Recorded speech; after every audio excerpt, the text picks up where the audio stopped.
इसका विशेष महत्व है।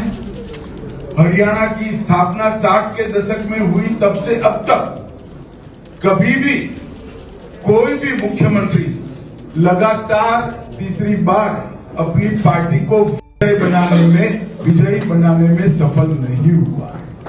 पहली बार हरियाणा में लगातार तीसरी बार भारतीय जनता पार्टी, उसका मुख्य कारण है हमारे प्रधानमंत्री नरेंद्र मोदी जी जब संगठन का काम देखते थे तब हरियाणा के प्रभारी थे।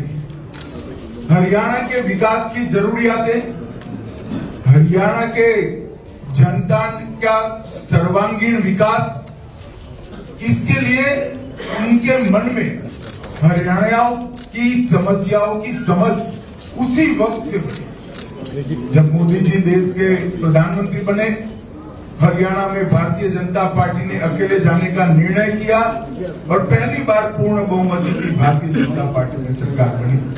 श्री मनोहर जी इसके मुख्यमंत्री बने और मनोहर जी के नेतृत्व में लगभग 9.5 साल सरकार चली। जब पार्टी ने मनोहर जी को केंद्र में दायित्व देने का निर्णय किया, हमारे युवा मुख्यमंत्री को पार्टी ने बागडोर सौंपी और उनके नेतृत्व में तीसरी बार हमें चुनाव जीत कर पाए।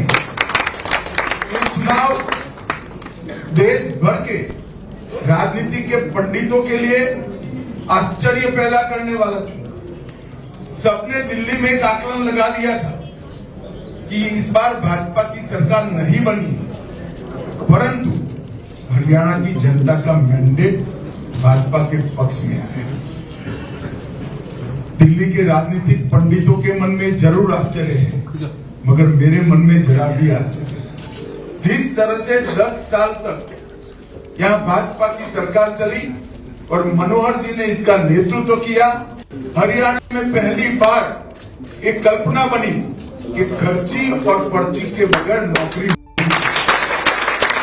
यहाँ के कई सारे दिग्गज नेता मुख्यमंत्री तक नौकरियों के भ्रष्टाचार के कारण जेल में गए। एक बैकग्राउंड में से भारतीय जनता पार्टी ने एक नई कार्य संस्कृति का विकास किया कि खर्ची और पर्ची के बगैर, मतलब करप्शन के बगैर और सिफारिश के बगैर डाकिया आपको अपॉइंटमेंट लेटर दे जाता है। खर्ची और पर्ची वाला जो नारा बुलंद किया था चुनाव के दौरान भी बीजेपी ने, उसका भी जिक्र करते हुए अमित शाह अपने संबोधन में कि वहां पर किस तरीके से बीजेपी ने विश्वास जीता, जनता का भरोसा जीता और यही वजह कि लगातार तीसरी बार वहां बीजेपी की सरकार बन रही है।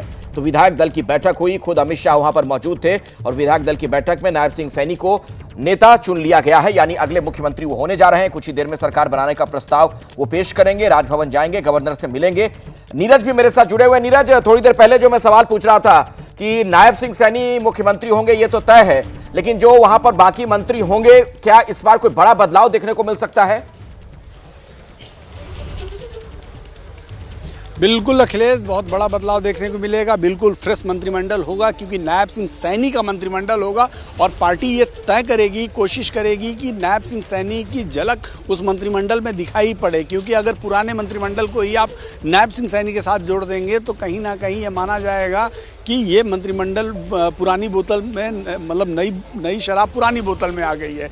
तो इसको जो है कहीं ना कहीं इस मिथक को तोड़ने के लिए भारतीय जनता पार्टी की सीनियर लीडरशिप का प्रयास होगा कि नए और पुराने के समावेश के साथ एक बिल्कुल फ्रेश मंत्रिमंडल सामने रखा जाए, यानी कुछ सीनियर लीडर्स को मंत्रिमंडल में शामिल किया जाए और कुछ नए लोगों को मंत्रिमंडल में शामिल किया जाए, ताकि नायब सिंह सैनी की सरकार को अच्छे से इस्टेब्लिश। यहाँ एक बात समझनी बहुत ज़रूरी है, अमित शाह के आने के पीछे का पर्पज ही यही है कि नायब सिंह सैनी की लीडरशिप को उभारा जाए, उनकी लीडरशिप को इस्टेब्लिश किया जाए। और यही कारण है कि आप देखें कि नायब सिंह सैनी के नाम के प्रस्ताव को 2 सीनियर लीडरों ने रखा, जो लीडर एक लगातार 2 बार मुख्यमंत्री रहे और 1-2 बार से लगातार कैबिनेट मंत्री रहे, सीनियर मंत्री रहे अनिल विज, 7 बार के विधायक हैं।